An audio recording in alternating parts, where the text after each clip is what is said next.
Welcome back, everybody. I'd just like to introduce Kirsten Leach and Stephen Wray from the Department of Communication and the Arts, and they'll be talking about their plethora of programs. Okay, thank you. Thank you very much. Yes, my name is Stephen Wray. I'm Acting Director of the Regional and Community Participation Section.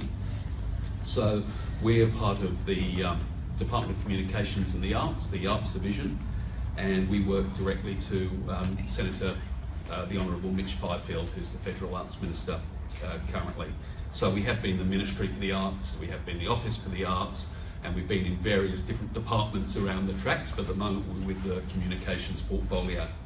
So today what I want to talk about is the Festivals Australia program, which is administered by the department, but also after that just give you a quick overview of the department and some other programs that impact on regional Australia.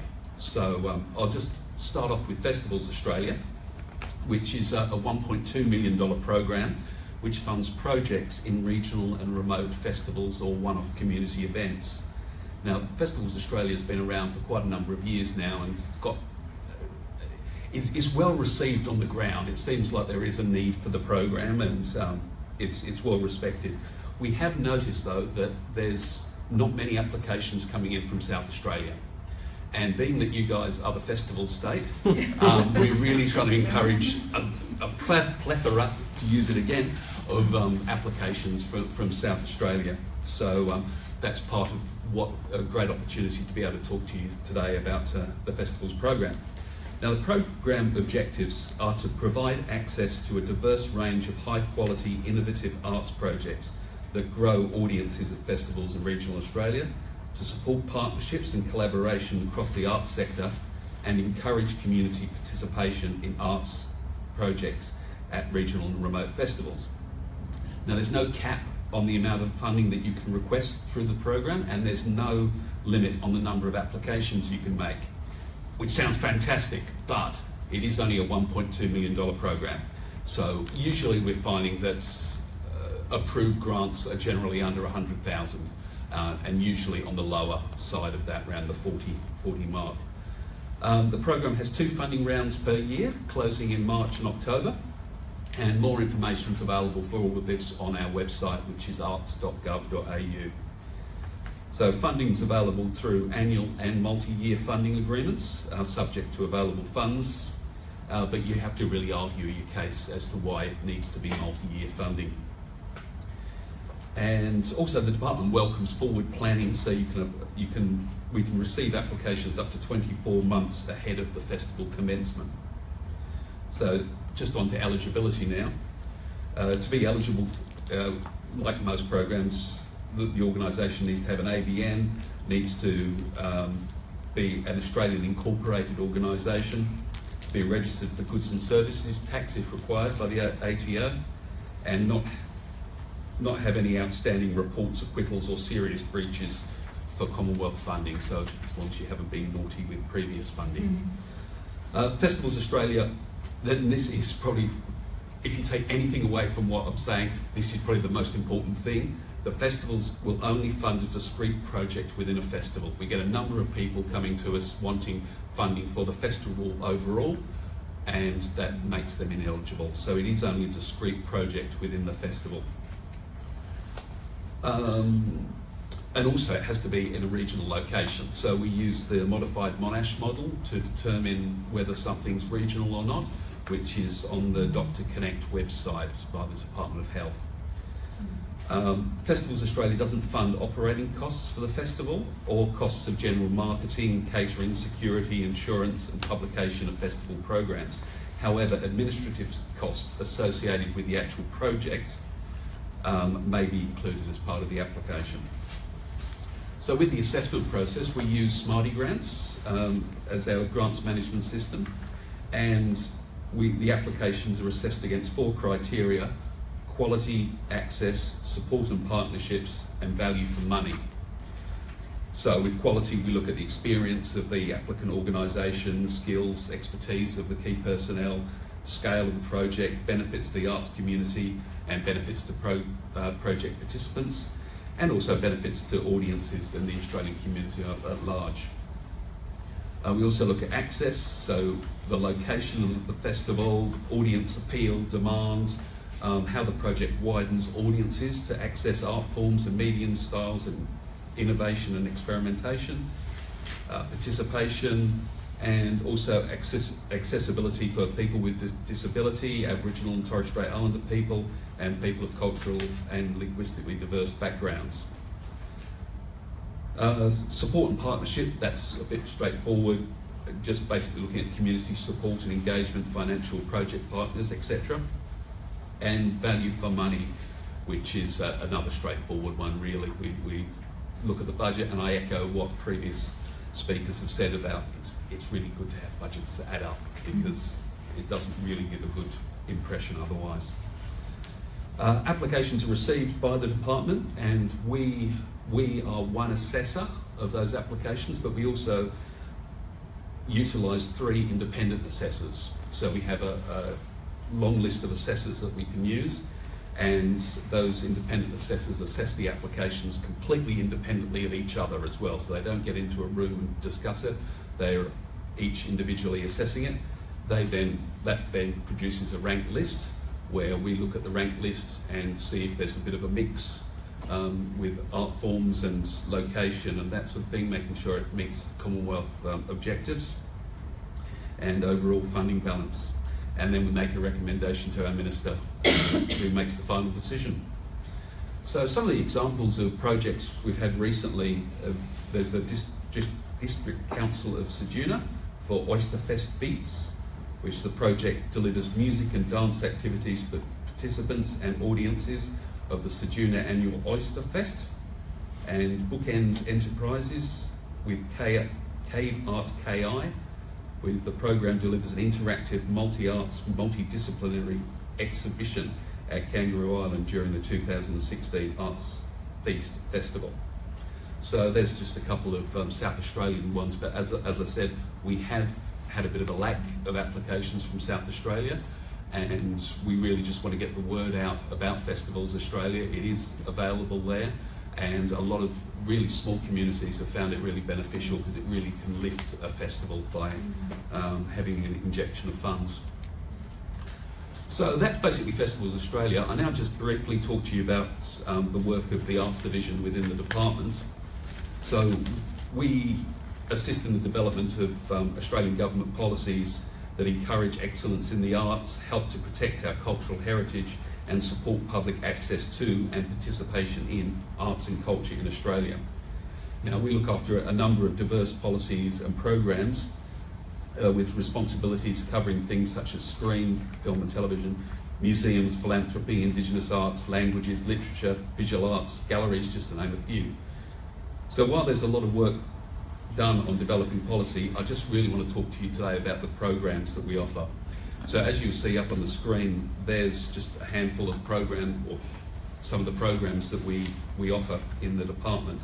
And you'll be really pleased to know that I'm not going to go through every one of those in excruciating detail. Just really cover the first few that may be of interest. Just as a disclaimer, in my section we look after the Festivals Australia program, the Anzac Centenary Arts and Culture Fund, Bundanon Trust, the Regional Arts Funds, and Regional Policy. So I'm just about to talk about the Regional Arts Fund generally, and the other programs I'll be talking about are delivered by other sections within the department, so my colleagues have provided me with some notes to assist. So the Regional Arts Funds, and I'll remain very high level on this one. It's a $3.4 million program to support sustainable cultural development in regional and remote areas across Australia.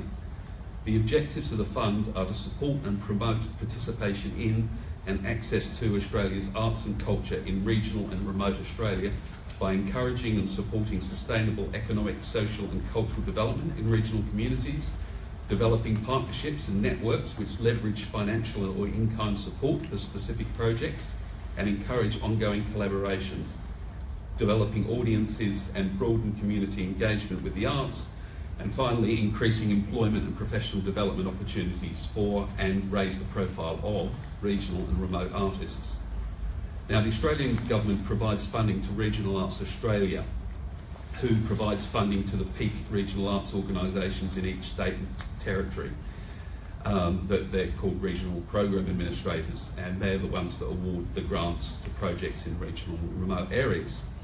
Now, as you're probably aware, the Regional Arts Fund is ably managed by Marilyn and her crew here at Country Arts SA, and I understand that you'll be talking in the next session about Regional Arts Fund in more detail. It sounds, the beauty of the Regional Arts funding model is that each state and territory can customise their program to suit the needs of their state. So the funding guidelines for South Australia can look completely different from New South Wales funding guidelines because the needs of the states are very different. So that's what we find one of the exciting parts of the program. Administratively, it's a bit of a nightmare for us because we've got everybody having different rules and that sort of thing, but it does give people flexibility, and that's what we really want. Regional program administrators also have the option to customise sub-programs, so to target a particular need in their sector, and that's something we're really encouraging people to do. So if there's an emerging need in a particular state, there can be a program that's set up around that particular need. So that's the Regional Arts Fund, but you'll be hearing more about that later.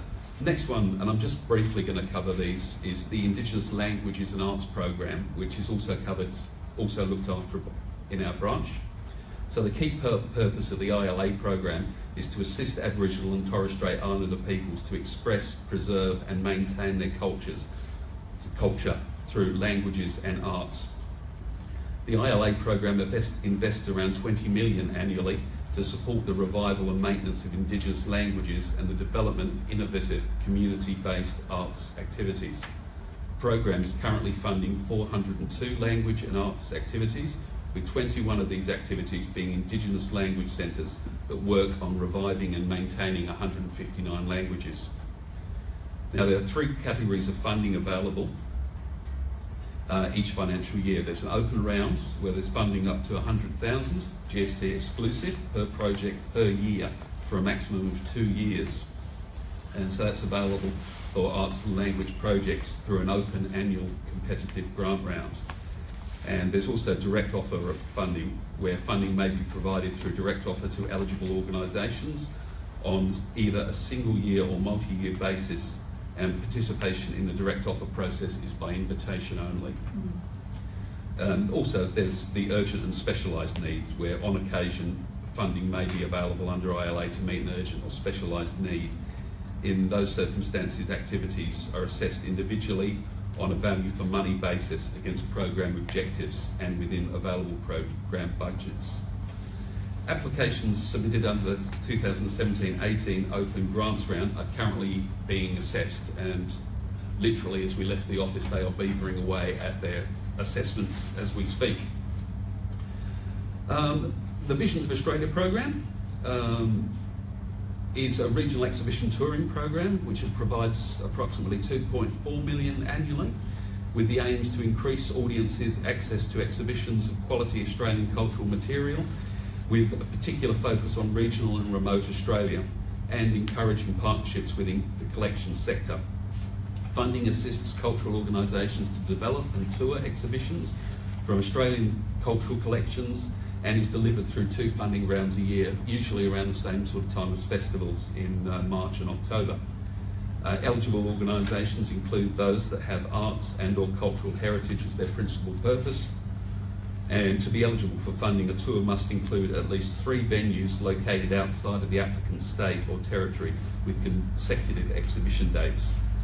Visions of Australia supports touring of many types of exhibitions, and I'm sure you would have seen some of the exhibitions that Visions has supported.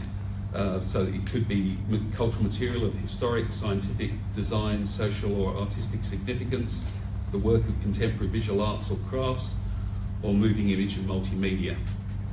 I must say I've got a bit of a soft spot for Visions, because when I started with the Arts Division 18 years ago now, I started off on the Visions program, and it's nice to have it. The National Collecting Institutions Touring and Outreach Program, Nikito, is the next one. Nikito commenced in 2009 and provides $1 million per annum for allocations to eligible national collecting institutions to develop and tour exhibitions of their collections across Australia and internationally. So there's 9, I'll just talk about the Nikito program aims to promote broad access to Australian cultural material through touring works from the collection of the NCIs, with particular emphasis on providing access to audiences in regional areas, increase overall levels of touring by NCIs, with particular emphasis on multi-venue tours, and encourage partnerships and collaboration between the NCIs and also with other institutions across the collection sector, particularly in regional areas. So who are these NCIs? If you just look up on the screen, that's the list of the 9 national collecting institutions that are eligible to apply for funding that it would be to go to 2 areas in regional Australia. The program also supports international touring, however the majority of funding is focused on touring exhibitions within Australia. And also the program's funded a variety of exhibitions, from small graphic-based exhibitions that have visited libraries and visitor centres to large object-rich exhibitions that have toured to regional museums and galleries. Now, the Community Heritage Grants. The aim of the Community Heritage Grants program is to identify publicly accessible, locally led, nationally significant Australian cultural heritage collections and to assist in their preservation and access. These collections could include artefacts, letters, diaries, maps, photographs and audio-visual material. The Cultural Heritage Grants award grants up to $15,000 to Australian not-for-profit incorporated community organisations on a competitive basis for collection-related projects and community-based training projects. Some examples have included purchasing of conservation storage equipment and collections management software, significance assessments of collections, collection management workshops, and digitisation of audiovisual collections.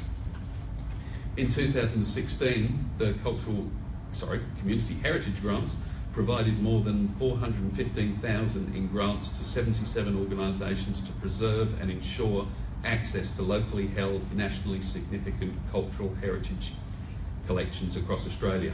Since the program started in 1994, more than $6.15 million in funding has been provided to 1,269 projects. The 2017 grants round is now open for applications but does close on the 8th of May, so you need to be quick.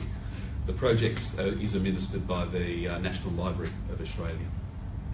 And finally, I just want to talk briefly about the Indigenous Visual Arts Industry Support Program, the IVAS program, which provides approximately $20 million per annum towards the operation of around 80 Indigenous-owned art centres, as well as a number of arts fairs, regional hubs and service organisations that are at the heart of Australia's renowned Indigenous visual arts movement. Together, these organisations provide opportunities for more than 8,000 Indigenous artists and more than 350 Indigenous arts workers. Now, I've just got a brief, just a map, which you probably may not see, well, you won't see the detail, but it just shows you the scope of IVAS funding around Australia. So that's all I intend to present in a nutshell. As you said, there's a diverse number of programs, but all of that information is available on our website at arts.gov.au, or please get in contact with us and we will be able to point you in the right direction. So any questions? Is there any room for new IVS funded art centres? Unfortunately, that's outside of my scope of expertise. I do believe it would be, I'd really encourage you to contact the department about that. I do believe there is, but it's more established art centres that can get in there. But yeah, I'll talk to Jane Barney in the department about that. With your Festivals Australia, yep. Is it something that will only fund new festivals, or No. is it no? It's just a project within and it could be a project that has happened before within that festival. I believe Ironically, I think I also worked on the festivals program about 17 years ago when it came to the department. I think back then, from memory, it had to be a new project, but that's no longer in existence. Okay. So the project have happened before. Great. Obviously, doing something a bit different is Yes. probably more competitive, Yeah. but yeah, it certainly doesn't Great. knock you out with eligibility. Thank you. The community heritage grants, is there only one closing date a year? I So, like, Monday believe next week? so. You're picking all the really hard questions. Sorry. Again, I can find that out and get back to you on that.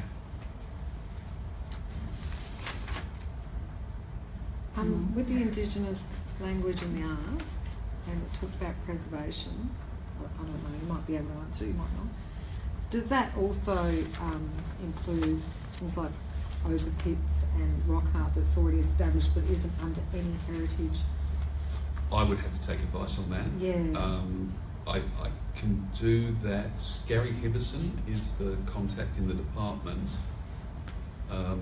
Either that or I can take your details and Yeah, sure. check that out for you, because that's getting more down to the specifics of it. Yeah. We just see where it fits, that's all. Yep. And we're a friendly bunch, so more than happy to help. And sometimes it's just pushing people in the right direction as to who knows the answers. So with the Festivals Australia, what are the types of things, like could you apply to have a performance? Would that get funded, or is it primarily about skills development and professional development opportunities, like workshops and things like that? All of the above. Okay. In answer to the question, yes, there could be a opening concert or something like that. In fact, Artlands was funded, the Artlands Festival in Dubbo, and it was the opening performance that was funded. So that was a discrete project within the festival overall. Yeah. So we get a multitude of things. Workshops are very popular, Yes. and it's hard to. It's one of those easier things to fund, because you can actually see a lot of the benefit of a workshop, especially when they're bringing in the local community, and so skills transfer and all of those sorts of things. So they are popular, but it's certainly not saying that they're the only thing. So what about having a performance that's ticketed? Would that get funded? Yes, that could be.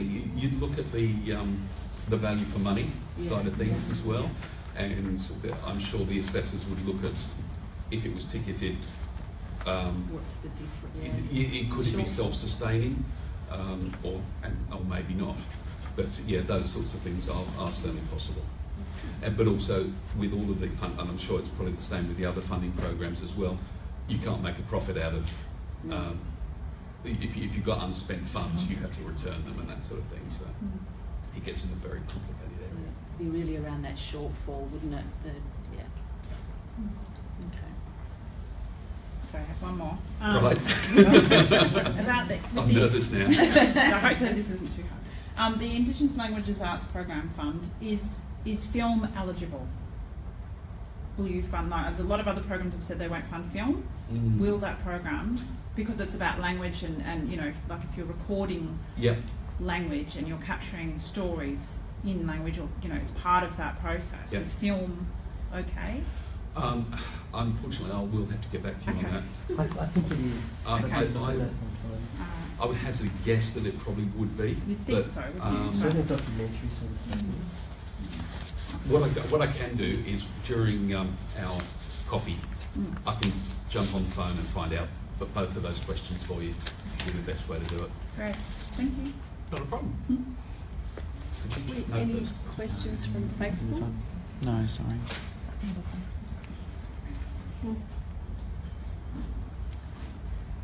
Any more questions at all from the floor?